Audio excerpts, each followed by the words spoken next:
कथा संचयन। कहानी का नाम है चित्र का शीर्षक। लेखक है यशपाल।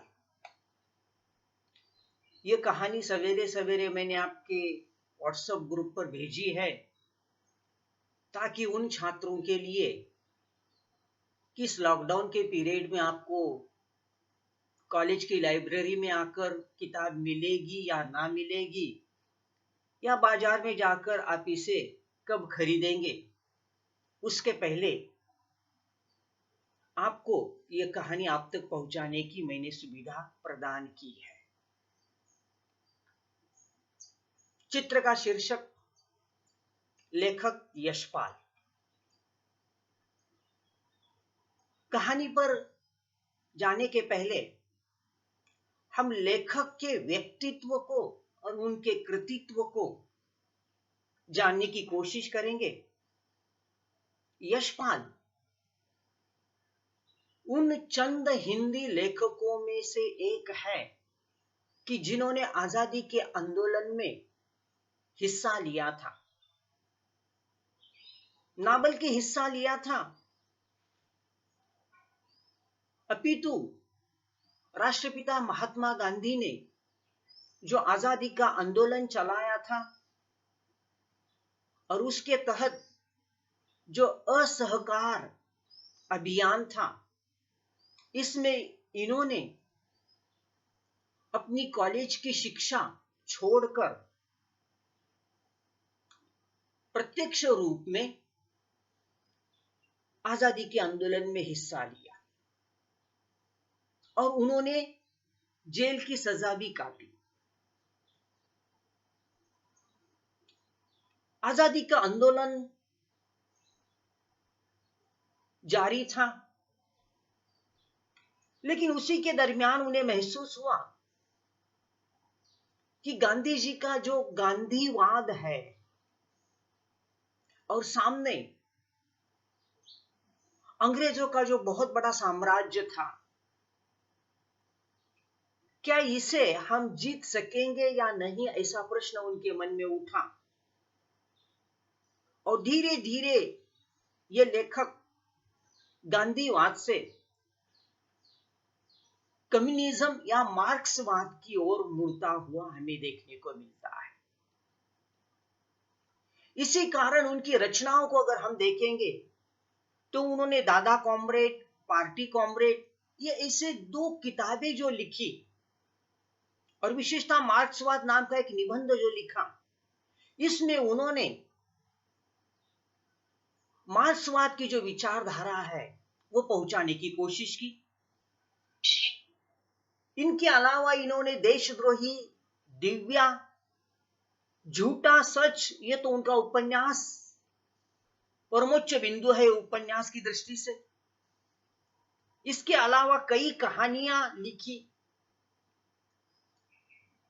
और उन्हीं कहानियों में से एक बड़ी सुंदर कहानी हमें अभ्यास के लिए है, जिसका नाम है चित्र का शीर्षक।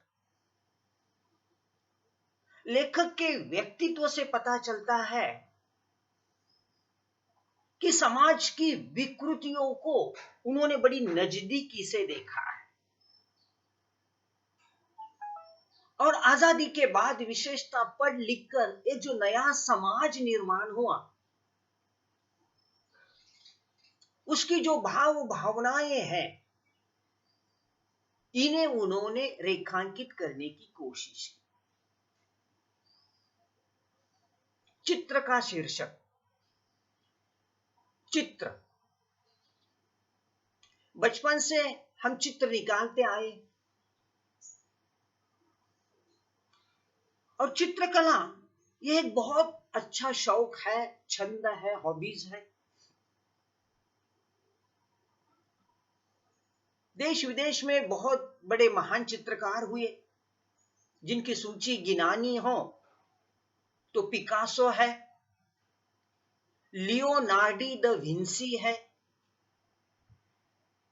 उसके बाद हमारे महाराष्ट्र के पंढरपुर से आने वाले एमएफ हुसैन हैं, रवि वर्मा है,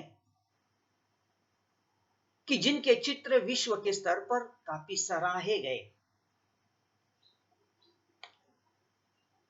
चित्र तो हम निकालते हैं 5वीं कक्षा में, कलर पेटी और ब्रश लेकर।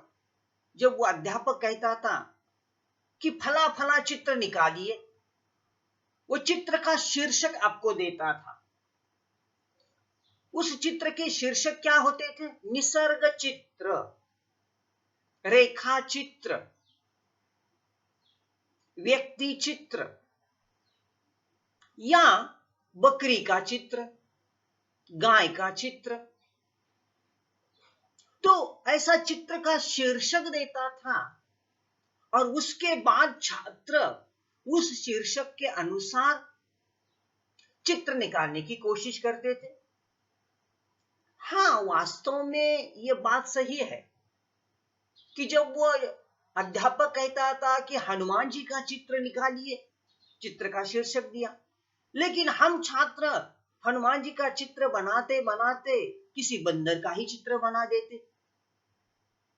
चित्र का शीर्षक दिया जाता था गाय का चित्र निकालिए, लेकिन हम मासूम बच्चे गाय का चित्र निकालते निकालते कब बकरी और बैल का चित्र निकालते थे, क्योंकि उस मासूम आयु में हमें भी उसका पता नहीं था। मुझे आपको यह मुद्दा समझाना है कि हमारे बचपन में, स्कूली दिनों में अध्यापक चित्र का शीर्षक देता था और उस शीर्षक के अनुसार हम चित्र निकालते थे। लेकिन जो बहुत बड़े चित्रकार हुआ करते हैं, वो पहले चित्र निकालते हैं और बाद में उस चित्र को शीर्षक देते हैं। शायद 7वीं 8वीं कक्षा के इतिहास की किताब में एक चित्र आपने देखा होगा। उस चित्र का शीर्षक था मोनालिसा। चित्र भी हमारे सामने था, इतिहास की किताब का उन दिनों को याद कीजिएगा। चित्रकार थे लियोनार्डो दा विंसी। देखिए, चित्र का शीर्षक है। चित्र हमारे सामने आज भी तरोताजा होकर स्मृति पटल पर उमड़ पड़ता है।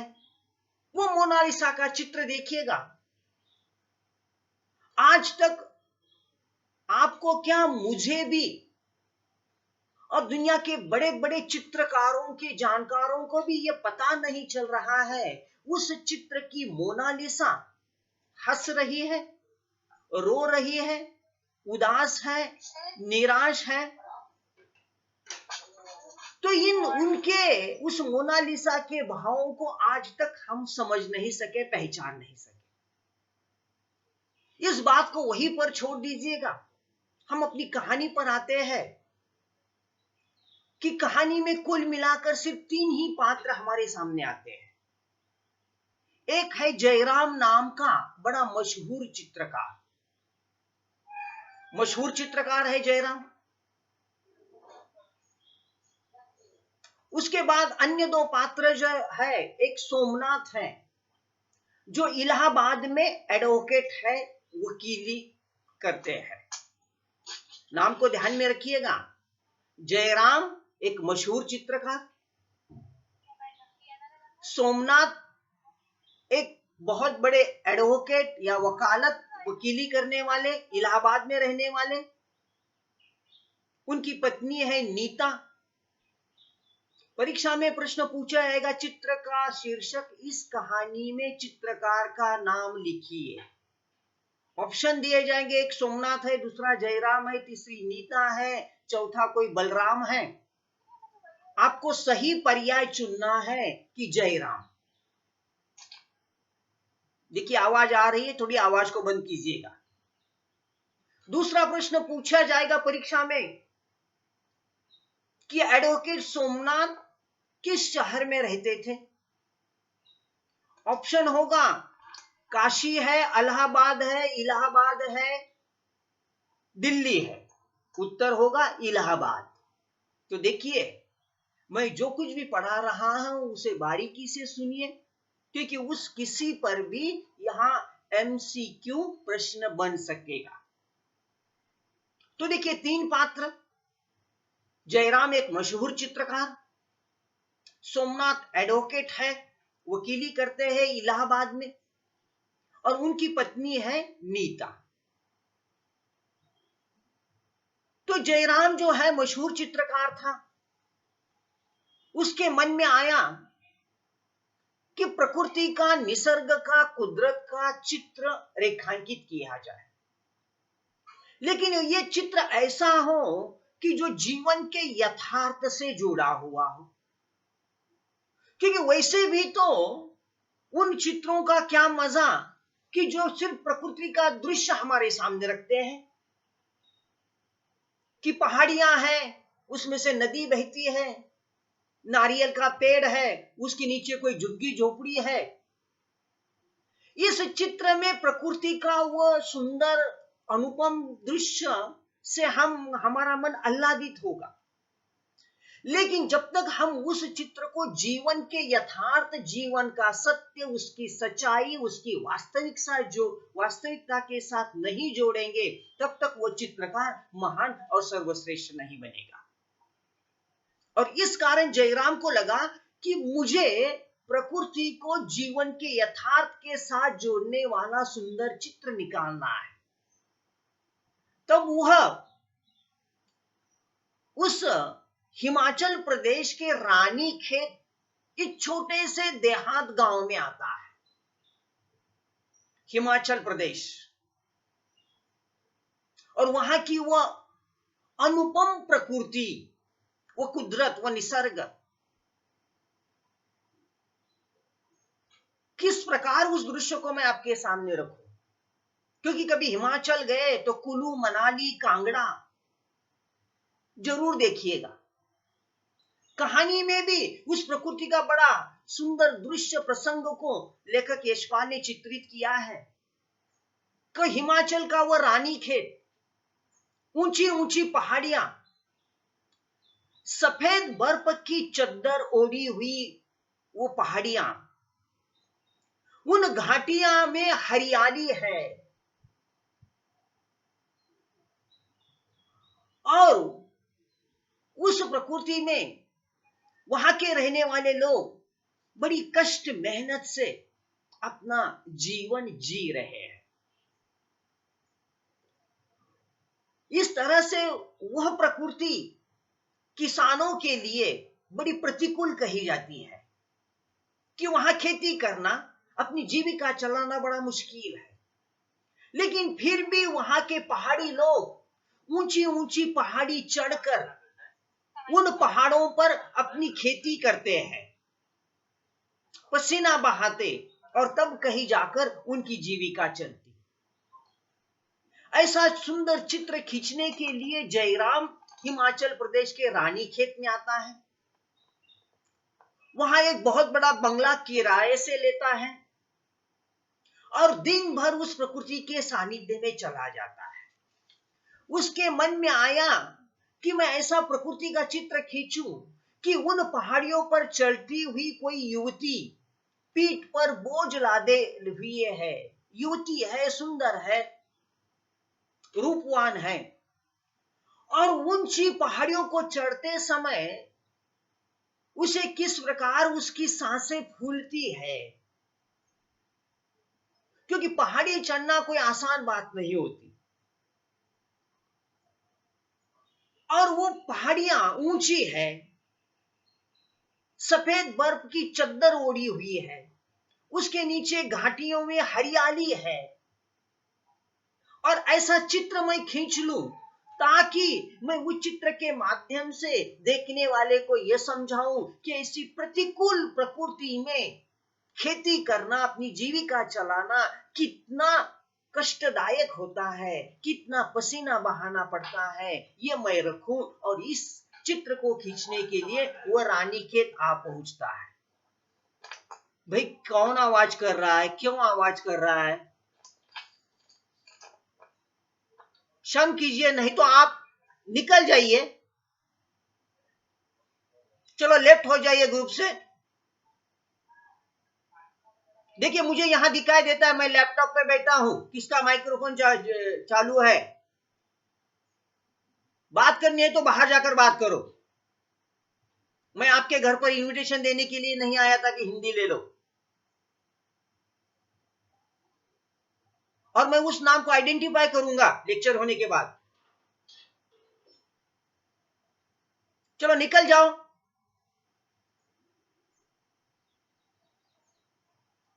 कौन था वो? चलो बोलिए, कौन है वो? कौन है वो आवाज करने वाला?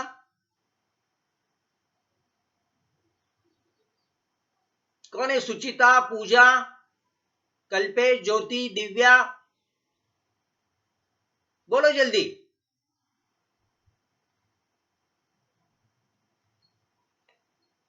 थोड़ी तो शर्म करो, अगले महीने एग्जाम है।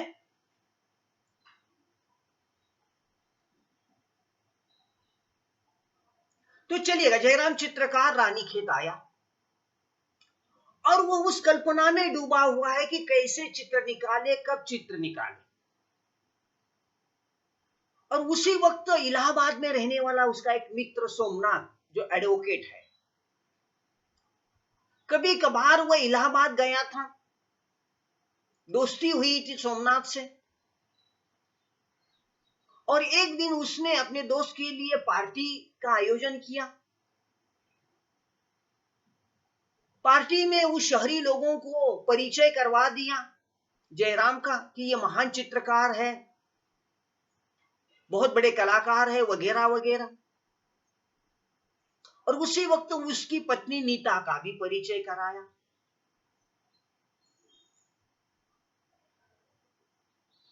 वो घंटे 2 घंटे की पार्टी खत्म हुई। खत के माध्यम से ये मित्रता चलती रही सोमनाथ की और जयराम की। और फिर जयराम रानीखेत आ पहुंचा वो चित्र निकालने के लिए। कुछ महीनों के बाद, कुछ दिनों के बाद उसे अपने मित्र सोमनाथ का पत्र आया। पत्र में लिखा था कि पत्नी नीता की आजकल तबीयत, स्वास्थ्य खराब है। डॉक्टर ने कहा है कि उसे इलाहाबाद की ये गर्मी सही नहीं जाती और उसे किसी ठंड प्रदेश में आराम के लिए भेजा जाए।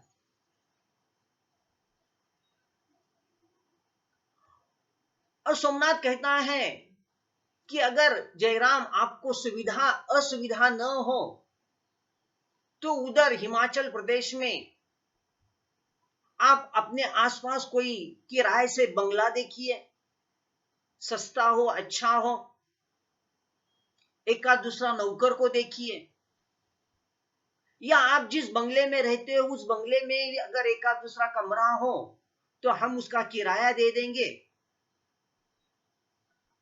नीता की वहां सुविधा करो। जयराम पत्र लिखकर हां कहता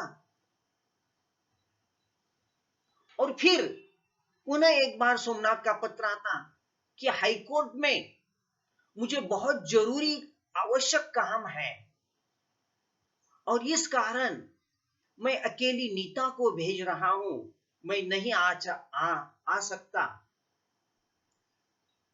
तब जयराम अपनी मित्रता को देखता और फला फला तारीख को नीता आ रही है। जयराम अपना सारा काम धाम छोड़कर शहर आता, मोटर स्टैंड पर इंतजार कर रहा है। और जब गाड़ी आती तो वो गाड़ी के पास जाता और कहता, मैं जयराम हूं, नमस्कार। वो नवयुवती भी कहती कि मैं नीता हूं, नमस्कार करती।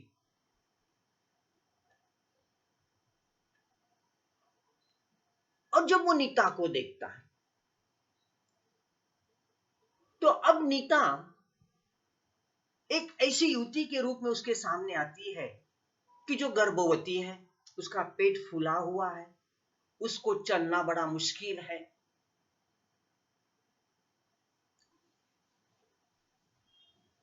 और इसके पहले जब उस पार्टी में चित्रकार जयराम ने नीता का चित्र देखा था तो वो हसमुख नवयुवती, छरहरे बदन वाली, मुस्कुराने वाली, और न जाने उसमें इतना बदलाव क्यों आया, कैसे आया। अब उस मोटर स्टैंड से बंगले तक चलना बड़ा मुश्किल था। वो डोली में बिठाकर नीता को बंगले तक ले आता। चलिएगा, वो आए। अब बंगले में इस तरह से ये चित्रकार है, कलाकार है, अपनी अपनी काम में डूबा हुआ है। उसे लगता कि उसने जो काल्पनिक चित्र अपने मन पटल पर खींचा था कि पहाड़ पर चढ़ने वाली युवती जो पसीने से लथपथ हुई है, पीठ पर बोझ है, उस पहाड़ी पर चढ़ते समय उसकी सांस फूलती जा रही है, लेकिन जाना जरूरी है कि वहां जाकर खेती करनी है। तो उस युवती के रूप में उसके मन में नीता का चित्र आया। लेकिन अब इस प्रकार की नीता को वह पहाड़ चढ़ती हुई युवती के रूप में कैसे चित्रित करे, क्योंकि अब की बार जो नीता है वो इस तरह से गर्भवती है, उसका पेट फूला हुआ है, लंगड़ाती हुई चल रही है, चेहरे पर उदासी है। तो चित्रकार जयराम का मन उचट जाता और उसे जो चित्र बनाना है उसमें कई संकट, कई समस्याएं आ रही है, इसलिए उसका मन बेचैन है, अस्वस्थ है। क्योंकि कलाकार तब अस्वस्थ हो जाता है जब उसे अपना मनचाहा चित्र वो नहीं निकाल सकता। बहुत उसने कोशिश की, लेकिन फिर भी उसे कुछ कामयाबी नहीं मिल रही है। क्या करे क्या न करे, इस कश्मकश में इस तरह से वो कई चित्र निकालता है, फाड़ कर रख देता है। कभी कभी उस चित्र में उस युवती को अलग अलग प्रकार की साड़ियां पहनाता, कोई पंजाबी ड्रेस पहनाता, लेकिन फिर भी उस चित्र से चित्रकार जयराम का मन संतुष्ट नहीं हो रहा है, उसे कोई सुकून नहीं मिल रहा है। और फिर वह अस्वस्थ हुआ।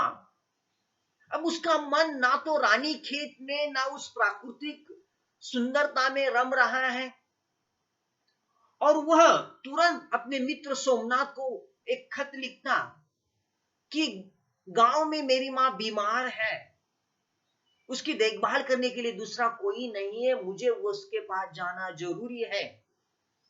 यहां नीता के लिए नौकर चाकर सब कुछ है, मैं निकल रहा हूं, आपको समय मिला तो आप यहां जरूर आइए। और ये कहकर, ये झूठ का बहाना बनाकर इस तरह से जयराम वहां से निकल जाता। खैर फिर बाद में सोमनाथ आता, पत्नी को वापस लेकर वगैरह जाता। फिर 1-2 महीने के बाद पुनः उसी बंगले में इस तरह से चित्रकार जयराम आता, और वो चित्र जो उसने कल्पना की थी वो निकालने की कोशिश कर रहा है।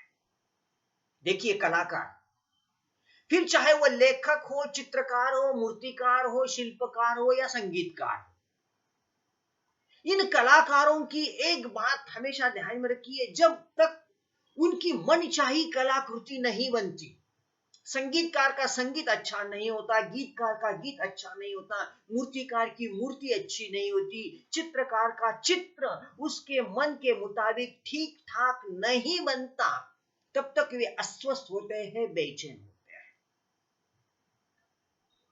अब पुनः एक बार जयराम आया और उसी चित्र को निकालने की जुगाड़ में कोशिश करता है, प्रयास करता है।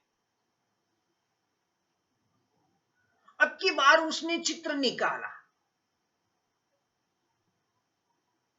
बीच में पुनः एक बार अपने मित्र सोमनाथ का पत्र आता है कि मुझे बेटा हुआ, उसका नामकरण रखना है और आप जरूरी समारोह में आए। लेकिन जवाबी खत में जयराम लिखता कि मैं एक बहुत बड़े काम में डूब गया हूं, मेरे पास समय नहीं है, मेरी आपके इस समारोह में शुभकामना, ऐसा लिख डालता। फिर वो नामकरण समारोह वगैरह होता और कुछ दिनों के पश्चात सोमनाथ अपनी पत्नी नीता को साथ में लेकर उसी रानीखेत के बंगले में जयराम के घर आते।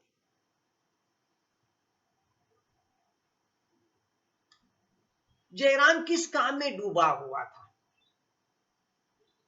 और उस बंगले के एक जो कमरा था, जो चित्र निकालने के लिए उसका आपकी भाषा में कहे स्टडी रूम था, वहां उसने अभी अभी बनाए हुए कई चित्र आधे अधूरे थे, कुछ पूरे भी थे। जयराम बंगले में नहीं था, नौकर था। नौकर इन दोनों की अवभगत करता, स्वागत करता, और ये दोनों उस बंगले को निहारते, इस कमरे से उस कमरे में जहां पहुंचते, और पहुंचते पहुंचते ही उस चित्रशाला के कमरे में आ जाते और वे वहां उस चित्र को देखते। चित्र को देखकर नीता को बड़ा धक्का लगता, आश्चर्य भी होता,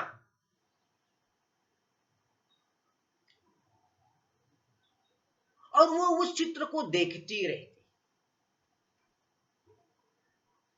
जयराम ने वो अभी अभी कौन सा नया चित्र निकाला था कि नीता का वह चित्र, कि नीता जो कभी कभार नवयुवती थी, हंसमुख थी, मुस्कुराने वाली थी, छरहरे बदन वाली थी,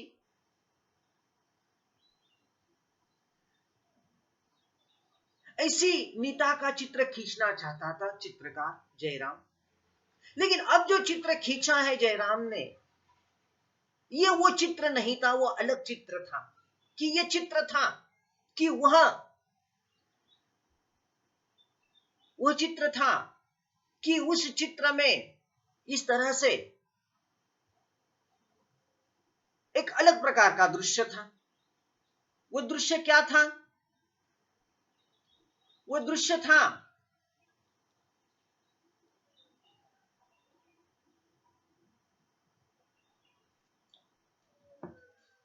कि नीता तो है,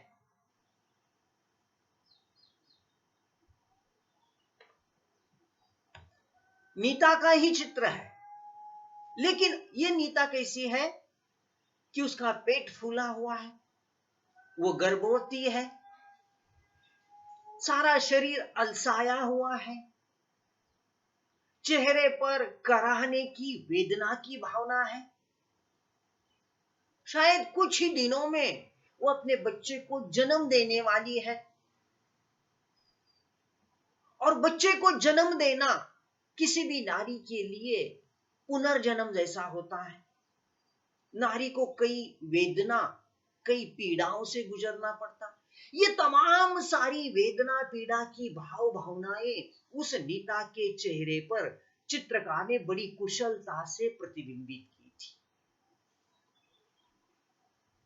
और किसी भी नारी के लिए बच्चे को जन्म देने की ये जो घटना होती है, जो प्रसंग होता है, उसके जीवन का बड़ा सुखद क्षण होता है। और ऐसे चित्र को देखकर नीता को बड़ी खुशी होती कि चित्रकार ने अपनी तमाम सारी कौशल, अपनी विशेषताएं उसमें भर दी थी और चित्र बड़ा सुंदर बना था।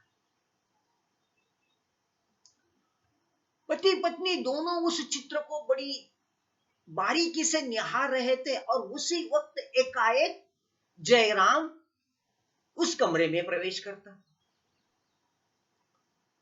और जयराम जब देखता इन दोनों को, एकाएक आए हुए मेहमान को, तो उसे बड़ा धक्का लगता और वो उस चित्र को निहार रहे हैं। जयराम को लगा कि इस तरह से नीता को बड़ा दुख होगा उसका ये चित्र देखकर, लेकिन हुआ तो वैसे उल्टा। उस चित्र को देखकर नीता बड़ी खुश हुई।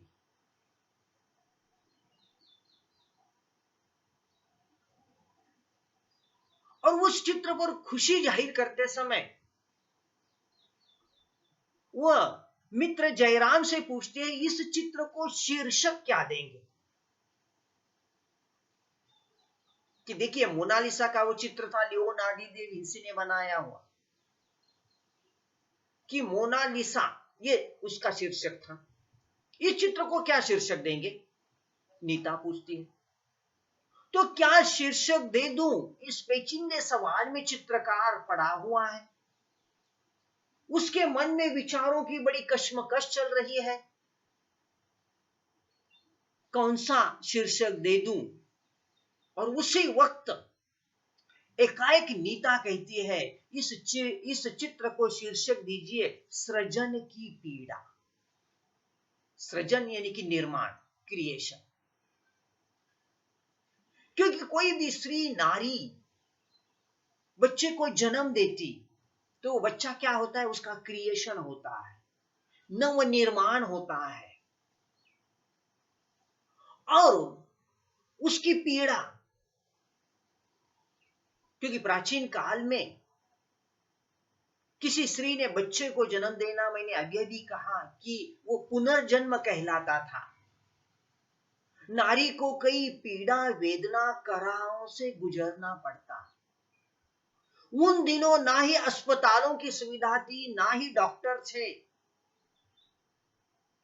उन दिनों तो घर में ही इस तरह से उस प्रसव पीड़ा से महिला को गुजरना पड़ता था।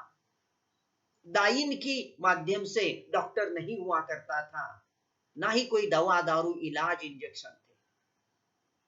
और ऐसे में इन असुविधा के कारण कई बार बच्चे को जन्म देते देते उसकी मां को अपनी जान गंवानी पड़ती थी।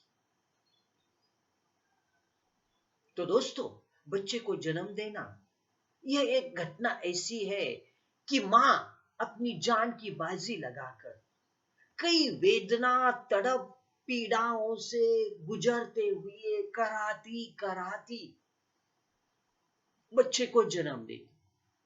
वो जन्म लेने वाला कोई एक बच्चा नहीं होता, 2 हाथ 2 पैर 2 आंख 2 कान वाला। तो वह होता है नया क्रिएशन, वो नव निर्माण होता है। आगे चलकर बच्चा हंसता खेलता फलता फूलता बड़ा होता, अपने पैरों पर चलता बड़ा बनता। लेकिन उसे बनाने के लिए उसकी मां को कितनी पीड़ाओं से गुजरना पड़ा। इसे जब तक इस दुनिया का कोई पुरुष नहीं जानेगा, तब तक उस मां की वेदना को न्याय नहीं मिल सकता।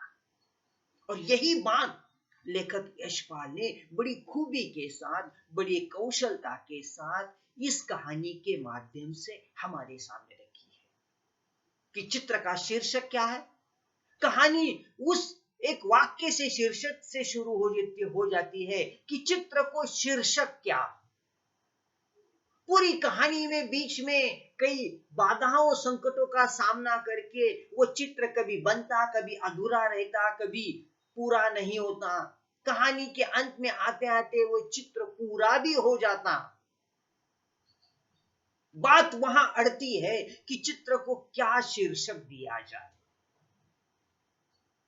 और चित्र को क्या शीर्षक दिया जाए ये चित्र बनाने वाला चित्रकार तय नहीं करता, निश्चित नहीं करता। क्योंकि उसके मन में कई द्विधा पड़ी हुई है, कई सवाल पड़े हुए हैं। और अंत में इस कठिन प्रश्न का उत्तर वही देती है जिसने उस पीड़ा को सहा था। किसने इस पीड़ा को सहा था? उसने इस पीड़ा को सहा था कि नीता ने। और नीता फिर उस चित्र के लिए सही सही उचित, बड़ा आकर्षक, बड़ा समुचित शीर्षक देती है, सृजन की पीड़ा। और पूरी कहानी इस तरह से उन संवेदनाओं को लेकर हम पाठकों के सामने आती है कि इस तरह से माँ का ममत्व और बच्चे को जन्म देते समय उसे किन भाव भावनाओं से गुजरना पड़ता है। तो ये कहानी यहीं पर समाप्त होती है। आपके मन में इस कहानी को लेकर कोई प्रश्न आते हो, कोई शंका होती है, कोई संदेह है, तो जरूर पूछिए। आपकी उन शंकाओं का समाधान करने की मैं कोशिश करूंगा।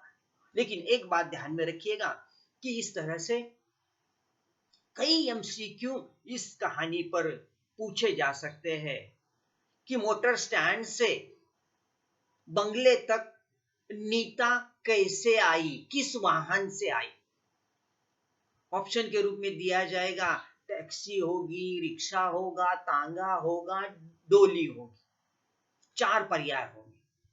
तो देखिए, कहानी पढ़ाते पढ़ाते मैंने उसका जवाब दिया था कि गर्भवती नीता होने के कारण उसके लिए टैक्सी और ऑटो रिक्शा भी सही नहीं थी, तो उसके लिए डोली का इंतजाम किया जाता है। डोली का अर्थ है पालकी, तो उसका सही जवाब क्या होगा? पालकी होगा। प्रश्न पूछा जाएगा कि जयराम अपने चित्र के लिए कौन सा शीर्षक उचित समझता है या कौन सा शीर्षक देता है। ऑप्शन के रूप में कई पर्याय होंगे कि प्रकृति का सौंदर्य एक ऑप्शन होगा, दूसरा नीता का सौंदर्य ऑप्शन होगा, तीसरा रानी खेत की सुंदरता ऑप्शन होगा, चौथा ऑप्शन होगा सृजन की पीड़ा। तो उन चारों में से जो सही पर्याय है कि सृजन की पीड़ा, इस उत्तर सही होगा, उसे टिक मार करना होगा, तब कहीं जाकर आपको उसके अंक मिलेंगे। तो ऐसे कई प्रश्न इस कहानी पर बन सकते हैं और इसी कारण इस कहानी को आपको बारीकी से पढ़ना होगा। मैं जब पढ़ाता हूं तब उसे बारीकी से सुनना होगा, तब कहीं जाकर परीक्षा में ऐसे एमसीक्यू या बहुपर्यायी प्रश्नों का उत्तर आप ठीक ठाक ढंग से लिख सकोगे। चलिए, आपके मन में है कोई शंका?